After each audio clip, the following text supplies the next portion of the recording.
اس کے بدن کی ہڈیاں اور اس کے جسم کا رواں رواں اس کی منافقت کی گواہی دے گا. اہل ایمان سے سوال و جواب کا انداز مختلف ہوگا. ایک مومن آدمی کو اللہ تعالیٰ اپنے قریب بلا کر اس پر اپنا دامن رحمت ڈال دیں گے اور سوال کریں گے تو نے فلاں گناہ کیا تھا. یعنی ایک شخص ہے، ایمان والا ہے، لیکن انسان ہونے کے ناطے کیا ہوتا ہے، اسے غلطیاں ہوتی ہیں نا. ایک شخص ٹوٹ کے اللہ کو چاہتا ہے، قربانی کرتا ہے، مال کی، وقت کی، جان کی، ہر چیز کی، اس کے باوجود بھی غلطی ہوتی ہے نا. ہوتی کہ نہیں ہوتی؟ ہوتی ہے. اب ایسے وفادار لوگ جو دل کے بھی سچے تھے، عمل کے بھی کھرے تھے، لیکن انسان تھے، ان سے جو غلطیاں ہوئیں اب ان کا حساب ہو رہا ہے. اللہ تعالیٰ قریب کریں گے، رحمت کا پردہ ڈالیں گے، پوچھیں گے یہ گناہ کیا تھا؟ کہے گا یا اللہ کیا تھا. سچ بولے گا نا. آج آپ دیکھیں ہم میں سچ بولنے کی کتنی جرت ہے، اپنی غلطی کا اعتراف کرنے کی ہے. یہ وہ اہل ایمان ہوں گے جو دنیا میں بھی اپنی غلطی مان جاتے ہیں، ہاں میری غلطی ہے. وہ وہاں بھی مان جائیں گے ہم نے غلطی کی. لیکن منافق تو نہیں مانیں گے. جو آج نہیں مانتا اپنی غلطی، وہ کل کیسے مانے گا؟ سوچئے ذرا. کیونکہ وہ جو کل ہے نا، وہ آج کا دوسرا رخ ہے. جو رویے آج اس دنیا میں آپ کے ہوں گے، کل قیامت کے دن بھی وہی رویے ہوں گے. جھوٹے وہاں بھی جھوٹ بولیں گے، دھوکہ باز وہاں بھی دھوکہ دیں گے، اور سچے لوگ وہاں بھی سچ بولیں گے، چاہے انہیں اپنی غلطی کا اعتراف ہی کیوں نہ کرنا پڑے. وہ کہیں گے اللہ کی تھی غلطی، یہ تو ہے میری غلطی. مانیں گے. ہمیں سوچنا چاہیے ہم اپنی کتنی غلطیاں مانتے ہیں، اور یہی اعتراف تو اللہ کو پسند ہے. لہذا ان کی غلطیوں کے باوجود بھی پھر ان سے معاملہ مختلف ہوگا. اللہ تعالیٰ سوال کریں گے تو نے فلاں گناہ کیا تھا، تو نے فلاں گناہ کیا تھا. مومن عرض کرے گا یا اللہ ہاں کیا تھا. اللہ تعالیٰ اس کے ایک ایک گناہ کے بارے میں سوال کریں گے اور وہ اقرار کرتا چلا جائے گا اور سوچے گا اب تو ضرور ہلاک ہوا، اب تو شامت آئی، اب تو نہیں میری چھوٹ ہوگی، میں تو اتنا گناہ گار ہوں. آخر میں اللہ تعالیٰ ارشاد فرمائیں گے میں نے تیرے گناہوں پہ دنیا میں بھی پردہ ڈالا تھا، آج بھی ڈال رہا ہوں، اور اسے جنت میں بھیج دیا جائے گا. یہ مخلص لوگوں کا حال ہوگا، سچے لوگوں کا. افراد کے علاوہ انبیاء اور رسل کی تکذیب کرنے والی اقوام سے بھی سوال کیا جائے گا. یعنی انڈیویجولی بھی سوال ہوگا اور کلیکٹیولی بھی. قوم نوح سے سوال ہوگا تم نے پیغمبر کی تکذیب کیوں کی، کیوں پیغمبر کو جھٹلایا؟ وہ حضرت نوح علیہ السلام اور ان کی دعوت کا انکار کریں گے، کہیں گے نہیں ہمیں تو کسی نے کچھ نہیں بتایا. اللہ تعالیٰ نوح علیہ السلام سے فرمائیں گے نوح اپنے حق میں کوئی گواہ لاؤ. حضرت نوح علیہ السلام عرض کریں گے میری گواہ امت محمدیہ ہے. سورۃ الحج کے آخر میں آتا ہے لِيَكُونَ الرَّسُولُ شَهِيدًا عَلَيْكُمْ وَتَكُونُوا شُهَدَاءَ عَلَى النَّاسِ. رسول نے آپ کو پہنچا دیا اور آپ کو آگے پہنچانا ہے، اور قیامت کے دن بھی آپ کی گواہی لی جائے گی. چنانچہ امت محمدیہ کے علماء، اولیاء، صلحاء حاضر کیے جائیں گے اور وہ گواہی دیں گے ہاں نوح علیہ السلام پیغمبر بنا کے بھیجے گئے اور انہوں نے 950 سال تک حق کے رسالت ادا کیا. قوم نوح کہے گی تم تو ہمارے زمانے میں موجود ہی نہیں تھے. یعنی آپ سے کیا کہے گی قوم نوح، تم تو ہمارے وقت میں تھے ہی نہیں، تم تو بعد میں آئے، تم یہ گواہی کیسے دے رہے ہو؟ اس پر رسول اکرم صلی اللہ علیہ وسلم کو لایا جائے گا اور وہ اپنی امت کی صداقت کی گواہی دیں گے کہ میری امت نے قرآن مجید کی روح سے بالکل سچی گواہی دی. مجھے اور آپ کو کہاں سے پتا چلا کہ نوح علیہ السلام نے اپنی قوم کو پیغام پہنچایا تھا؟ قرآن سے نا. اور اگر قرآن پڑھا ہی نہ ہو تو کیا گواہی دیں گے جس کو پتہ ہی نہ ہو کہ ایسا بھی ہو چکا. رسول اکرم صلی اللہ علیہ وسلم کی اس گواہی کے بعد قوم نوح لاجواب ہو جائے گی اور مجرم قرار پا کر جہنم میں ڈال دی جائے گی. ایسا ہی معاملہ قوم ہود، قوم صالح، قوم شعیب، قوم لوط اور دوسرے انبیاء کی اقوام کے ساتھ ہوگا. وَتَرَى كُلُّ أُمَّةٍ جَاثِيَةً، پھر اکٹھے کے اکٹھے پھینکے جائیں گے. جرم ثابت ہونے کے بعد کافر بارگاہ الہی میں درخواست کریں گے اے ہمارے رب ہم نے سب کچھ دیکھ اور سن لیا، بس ایک دفعہ ہمیں دنیا میں واپس بھیج دے، ہم ضرور نیک عمل کریں گے. اب ہمیں بالکل یقین آ گیا کہ یہ دن سچا ہے، اب ایک چانس ہمیں اور دے دیا جائے. ارشاد ہوگا یہ ممکن نہیں، اب تو تمہیں اپنے کرتوتوں کا ہمیشہ ہمیشہ کے لیے مزہ چکھنا ہوگا. دنیا میں ایک طالب علم فیل بھی ہو جائے تو اسے دوبارہ چانس مل جاتا ہے اور واپسی کا کوئی چانس نہیں. ارشاد ہوگا یہ ممکن نہیں. کفار دوسری درخواست کریں گے یا اللہ ہماری گمراہی کے ذمہ دار ہمارے پیشوا اور لیڈر ہیں، انہیں ہماری نسبت سے دگنا عذاب دیا جائے کیونکہ انہوں نے ہمیں بھٹکایا. آج بھی آپ دیکھیں نا کہ لیڈرز جو غلط سلط سیدھا الٹا بتاتے ہیں، لوگ بغیر سوچے سمجھے، بغیر کسی دلیل کے، آنکھیں بند کر کے اندھے بہرے لوگوں کی طرح ان کے پیچھے چلتے ہیں. بڑے بڑے لوگ جو دنیاوی اعتبار سے انتہائی عقل مند، لیکن جب دین کا معاملہ آتا ہے تو کسی سے کوئی دلیل نہیں مانگتے، آنکھیں بند کر کے دوسروں کے پیچھے چلتے ہیں. ارشاد ہوگا تمہارا یہ عذر بھی قابل سماعت نہیں. گمراہ ہونے والوں کو گمراہ ہونے کا عذاب دیا جائے گا اور گمراہ کرنے والوں کو گمراہ کرنے کا عذاب دیا جائے گا. اپنی اپنی جگہ تم دونوں ہی مجرم ہو، دونوں کو اپنے اپنے کیے کی سزا ملے گی. حشر میں اس قسم کے سوال و جواب کے علاوہ دیگر اعمال کا حساب کتاب بھی ہوگا. حقوق اللہ میں نماز کا حساب سب سے پہلے ہوگا. جو آدمی نماز کے حساب میں کامیاب رہا وہ انشاءاللہ باقی اعمال میں بھی کامیاب رہے گا. جو نماز کے حساب میں ناکام رہا باقی اعمال میں بھی ناکام رہے گا، کیونکہ ارشاد نبی کیا نماز جنت کی کنجی ہے. حقوق العباد میں سب سے پہلے قتل، اس کے بعد دوسرے اعمال. مقتول کو قاتل سے، مظلوم کو ظالم سے، مجبور کو جابر سے حق دلوایا جائے گا. اللہ تعالیٰ اعلان فرمائیں گے میں بادشاہ ہوں اور حقوق دلوانے والا ہوں. آج کوئی جہنمی اس وقت تک جہنم میں نہیں جا سکتا جب تک کسی جنتی کو اس کا حق نہ دلوا دوں، اور کوئی جنتی اس وقت تک جنت میں نہیں جا سکتا جب تک کسی جہنمی کو اس کا حق نہ دلوا دوں. کیا معنی اس کا؟ یعنی ایک شخص کو جہنم میں جانا تھا لیکن اس کے اوپر حق تھا کس کا؟ ایک جنتی کا. اب کیا ہے، کیسے ہوگا یہ کہ جہنم میں جانے والا اس جنتی کے حصے کے بھی گناہ لے کے مزید سزا بھگتے گا اور اس کا درجہ بلند ہو جائے گا. اور اسی طرح ایک شخص جنت میں جا رہا تھا اور دوسرا جہنم میں، جنت والے نے کس کا حق مارا ہوا تھا؟ جہنم والے کا. اب کیا ہوگا؟ جنت والے کے عمل لے کے جہنم والے کو دیے جائیں گے. اب جہنم والا اگرچہ جہنم سے نہ بھی نکلے لیکن اس کا عذاب کم ہو جائے گا اس وجہ سے، اور جنت والے کا درجہ نیچے ہو جائے گا. لیکن ہم حقوق العباد کے معاملے میں کتنے بے پرواہ ہیں. ہم سمجھتے ہیں جس کا مرضی مذاق اڑا لیں، جس کی مرضی غیبت کر لیں، جس کو چاہیں ذلیل کر دیں، جس کے ساتھ جو زیادتی چاہیں کر لیں، ماں باپ کا کہنا نہ مانیں، ان کی کوئی عزت نہ کریں، بہن بھائیوں کا کوئی خیال نہ کریں، تو کوئی فرق نہیں پڑتا. کیا ہوگا؟ نہیں. آپ چاہے جنت میں بھی جا رہے ہوں اور دوسرا جس کا آپ نے حق مارا وہ جہنم میں بھی جا رہا ہو، تو بھی کیا کرنا ہوگا؟ اس کو اس کا حق دینا ہوگا. حقوق کا معاملہ بہت سخت معاملہ ہے، معمولی نہیں ہے. چھوٹے سے چھوٹے ظلم اور معمولی سے معمولی زیادتی کا حق بھی اللہ تعالیٰ حقدار کو دلوا کے چھوڑیں گے. اگر ہمیں یہ احساس ہو جائے تو میں سمجھتی ہوں ہماری ساری زندگی لوگوں سے معافی مانگتے ہی گزر جائے کہ میں نے تمہارے حق میں اگر کچھ بھی کیا ہو تو پلیز معاف کر دو. اور معافی مانگنے سے پہلے تو ہم یہ خیال کریں کہ ہمارے سے کسی کو تکلیف ہی نہ پہنچے. کتنے کانشیس ہو جائیں، کتنے محتاط ہو جائیں. یہ ساری زیادتیاں اور ظلم صرف اس وقت ہوتے ہیں جب ہمیں خدا کا خوف نہیں ہوتا، آخرت کے حساب کا فکر نہیں ہے. ہم سمجھتے کوئی بات نہیں، اس نے بھی تو یہ کیا تھا.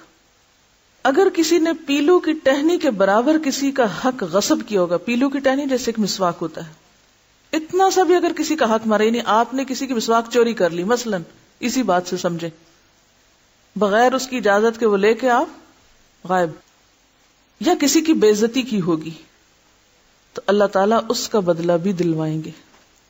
اگر کسی نے کسی جانور پر ظلم اور زیادتی کی ہوگی، جانور پہ، کسی بلی کو بھوکا رکھا، کسی اور جانور کو ستایا، اس جانور کا بدلہ بھی اللہ تعالیٰ لے کر چھوڑیں گے. حتیٰ کہ اگر کسی جانور نے کسی جانور پر ظلم کیا ہوگا تو ان جانوروں کو بھی ایک دوسرے سے حقوق دلوانے کے لیے زندہ کیا جائے گا. مظلوم جانور کو ظالم جانور سے بدلہ دلوایا جائے گا، اس کے بعد انہیں دوبارہ مرنے کا حکم دے دیا جائے گا. یعنی ایک حدیث میں آتا نا کہ بے سینگ بکری کو اگر سینگ والی بکری نے ٹکر ماری ہوگی تو قیامت کے دن دونوں کو اٹھایا جائے گا، اور جس نے ٹکر کھائی ہوگی اسے سینگ دیے جائیں گے اور کہا جائے گا اس کو ٹکر اب مارو. جب وہ بدلہ لے چکے گی پھر سب کو ختم کر دیا جائے گا. اس سے آپ اندازہ لگا سکتے ہیں کہ حقوق کا معاملہ کتنا نازک ہے، کتنا نازک ہے. یہ کیسے ہو سکتا ہے کہ ہم دوسروں پہ ظلم و ستم کر کے ان کے حق مار کے عزم کر جائیں اور کوئی پوچھ گچھ نہ ہو. بدلہ یا حقوق کی ادائیگی نیکیوں کے ساتھ ہوگی، یعنی انسانوں کی. ظاہر ہے جانوروں کی تو نیکیاں نہیں، ان کے تو پھر آمنے سامنے کرا جائے گا ان کو. ظالم نے مظلوم پر جتنا ظلم کیا ہوگا اس کے برابر اس کی نیکیاں لے کے مظلوم کو دے دی جائیں گی. اگر ظالم کے نامہ اعمال میں نیکیاں نہیں ہوں گی تو پھر مظلوم کے گناہ ظالم کے سر پہ ڈال دیے جائیں گے. حقوق لینے اور دینے کے بعد تمام انسانوں کے نامہ اعمال اپنی آخری شکل میں وزن ہونے کے لیے تیار ہو جائیں گے. یعنی اب وزن شروع ہوگا. آپ کے ذہن میں کیا ہے؟ ادھر نامہ اعمال ملے گا، ادھر شاید کہیں وہ مشین رکھی ہوگی تو ساتھ ساتھ تلتا جائے گا. نہیں، حساب پہلے ہوگا، پوچھ گچھ پہلے ہوگی، لین دین پہلے کروا لیا جائے گا، اب تول ہوگا. اس سے پہلے اگر تول ہو جائے تو اس کا کیا فائدہ؟ کیونکہ ابھی تو آپ کو اوروں سے بھی بہت کچھ لینا ہے اور اوروں کو بہت کچھ دینا بھی ہے. وہ نامہ اعمال اٹھ کے جو آپ کو پکڑایا گیا تھا وہ ابھی سارا آپ کا نہیں ہے.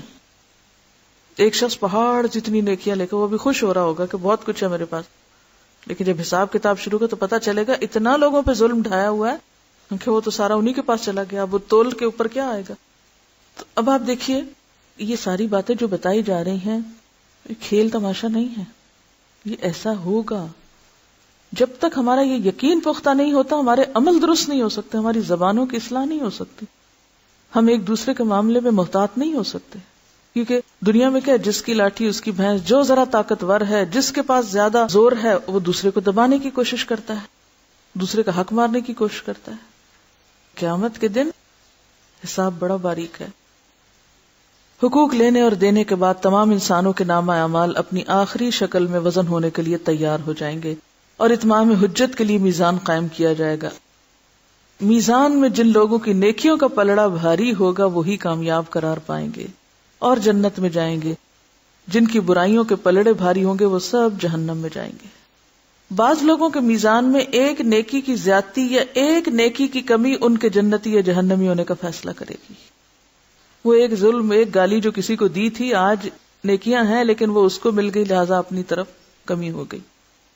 اور دنیا میں ہم کتنا بے دریغ زبانیں کھولے ہوئے ہیں، جس کو جو چاہیں کہہ دیں، جس کے ساتھ جیسا چاہیں معاملہ کریں.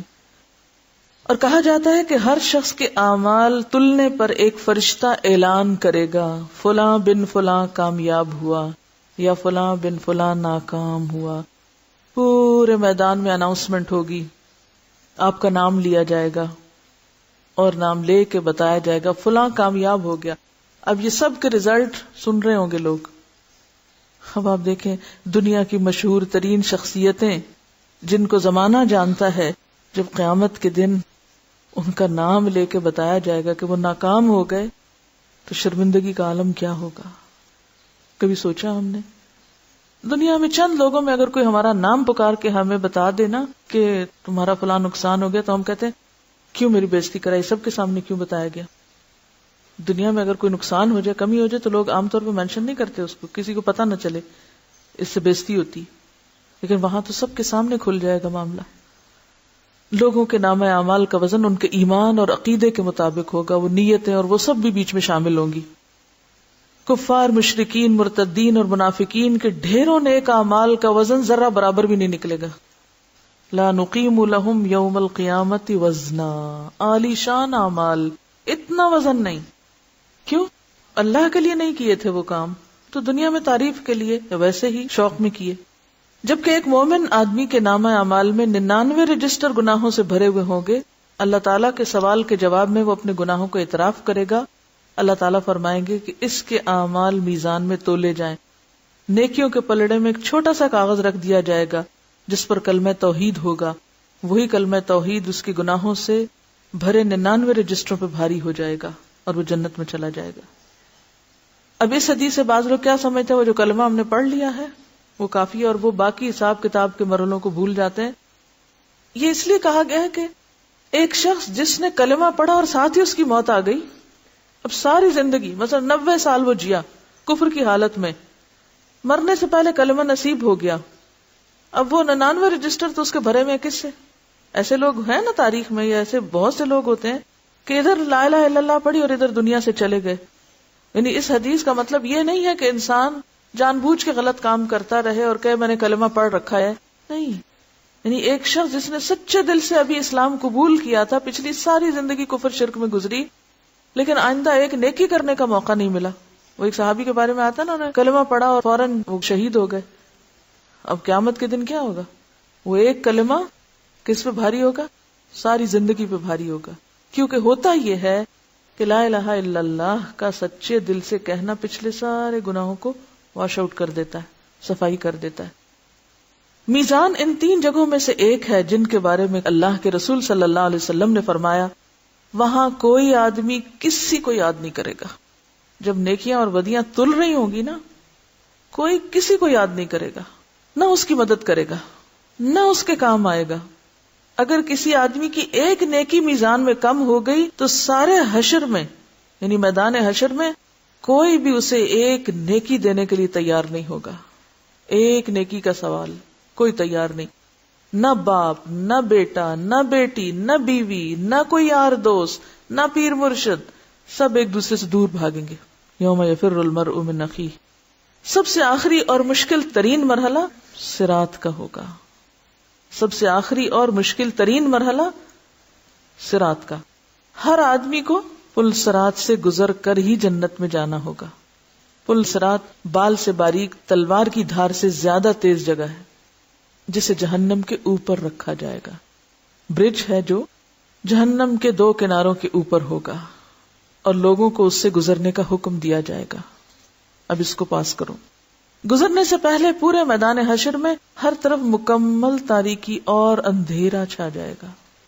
اب آپ دیکھیے لوگ اوپر آ رہے ہیں اور اتنے میں کیا، ٹوٹل ڈارکنیس۔ کبھی آپ کسی ایسے خطرناک جگہ پہ جا رہے ہیں اور اچانک اندھیرا ہو جائے، روح فنا ہو جاتی بندے کی، اب تو ہلاکت میں کوئی دیر ہے ہی نہیں۔ ہر آدمی کو اس کے عقیدے اور اعمال کے مطابق صراط سے گزرنے کے لیے نور دیا جائے گا۔ اب ہر ایک اپنا اپنا نور، اپنی اپنی روشنی، بالکل ایسے ہی نا جیسے لائٹ جاتی ہے تو ہر گھر میں اپنی روشنی جلائی جاتی ہے، تو اس میں فرق ہوتا ہے نا ہر روشنی میں ایک سے دوسرے میں۔ بالکل قیامت کے دن پل صراط پر بھی ہر بندے کی روشنی فرق ہوگی۔ اہل ایمان کو 2 نور کی مشعلیں دی جائیں گی، بعض کو 1 دی جائے گی۔ ایمان والوں میں سے بھی بعض کو 2 اور بعض کو 1 روشنی۔ بعض لوگوں کو ٹمٹماتے چراغ کی روشنی دی جائے گی، یعنی ہل رہا ہوگا اس کا شعلہ، حتیٰ کہ سب سے کم درجہ اس شخص کا ہوگا جس کے پاؤں کے انگوٹھے پہ روشنی ہوگی، یعنی بس وہ نیچے سے ہلکی ہلکی روشنی دیکھ کے چل رہا ہوگا۔ اہل ایمان پل صراط سے گزرتے ہوئے اللہ تعالیٰ سے دعا مانگیں گے، یعنی جو ہی لائٹ جائے گی وہ کیا مانگنے لگیں گے، ربنا اتمم لنا نورنا واغفر لنا انک علی کل شیء قدیر۔ اے ہمارے پروردگار، ہمارا نور آخر تک قائم رکھ، ہمیں بخش دے، بے شک تو ہر چیز پہ قادر ہے۔ بعض اہل ایمان بجلی کی تیزی کے ساتھ پل صراط عبور کر لیں گے، بس جو ہی قدم رکھا لمحوں میں دوسری طرف۔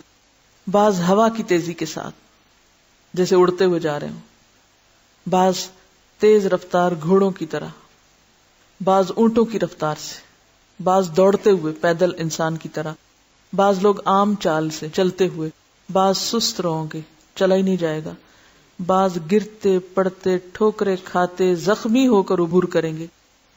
پل صراط کے دونوں طرف خود کار کنڈے ہکس لگے ہوئے ہوں گے، آنکڑے جن کو کہا جاتا، دونوں طرف ہکس ہوں گے جو اللہ تعالیٰ کے حکم کے مطابق بعض لوگوں کے چلنے میں صرف رکاوٹ ڈالیں گے۔ وہ جا رہے ہوں گے، آگے بیریئر آ جائے گا اور رکنا پڑے گا۔ بعض لوگوں کو پل کے اوپر ہی بار بار گراتے رہیں گے، یعنی نیچے تو نہیں جائیں گے، اوپر ہی گرتے رہیں گے۔ بعض لوگوں کو صرف زخمی کر دیں گے، یعنی چل رہے ہوں کہ آ کے یک لگے گا تو زخمی ہو جائے گا انسان۔ بعض کو کھینچ کے جہنم میں گرا دیں گے، جیسے وہ ایک ہوتا ہے نا کہ اٹھا کے نیچے۔ کچھ لوگ چند قدم ہی چلیں گے تو انہیں جہنم میں گرا دیا جائے گا، ابھی رکھیں گے پاؤں تو وہ نیچے۔ بعض لوگ کچھ فاصلہ طے کر لیں گے اور پھر نیچے۔ بعض لوگ آدھا فاصلہ طے کرنے کے بعد گرائے جائیں گے، بعض پل پار کرنے کے قریب ہوں گے تو گرا دیے جائیں گے۔ کئی لوگ ساری زندگی اچھے کام کرتے رہتے ہیں، آخر میں ایسے غلط کام کر جاتے ہیں۔ اب وہ سارا رستہ تو اچھا پار کر لیا، جب وہ بالکل مرنے کے کنارے تھے ایسا غلط کام کیا کہ وہ گئے۔ تو یہ جو مختلف معاملے ہوں گے مختلف لوگوں کے ساتھ، یہ ان کے زندگی کے جو اعمال یا طریقے ہوں گے اس کے عکاس ہوں گے، جو یہاں کر رہے ہیں وہی وہاں نظر آ رہا ہوگا۔ انسان کے اعمال صالحہ صراط پر نہ صرف یہ کہ نور مہیا کریں گے بلکہ اس کی حفاظت بھی کریں گے۔ روایتوں میں آتا ہے کہ قربانی کے جانور سواریوں کا کام دیں گے۔ کہتے ہیں نا کہ عظموا ضحایاکم فانها علی الصراط مطایاکم، یعنی مضبوط جانوروں کی، یعنی اپنے پلے ہوئے جانوروں کی قربانی کرو کیونکہ صراط پر وہ تمہاری سواریاں ہوں گے، یعنی اسٹرانگ جانور ہوں، مریل سے جانور مت قربان کرو اللہ کے راستے میں۔ الا یہ کہ بندے کو توفیق نہ ہو، وہ الگ بات ہے، لیکن اگر اپنا دل میں ایمان ہے تو پھر اور بات ہے۔ صراط سے گزرنے کا منظر اتنا ہولناک ہوگا کہ کسی کی زبان سے کوئی بات نہ نکلے گی۔ وہ جو دعا پڑھیں گے نا وہ تو روشنی ختم ہوتے ہی پڑھ لیں گے، اب جب چلنا شروع کریں گے تو کوئی بولے گا نہیں، صرف انبیاء کی زبان سے یہ الفاظ سنائی دیں گے، رب سلم رب سلم، باقی لوگ نہیں بولیں گے یا اللہ بچا لے یا اللہ بچا لے۔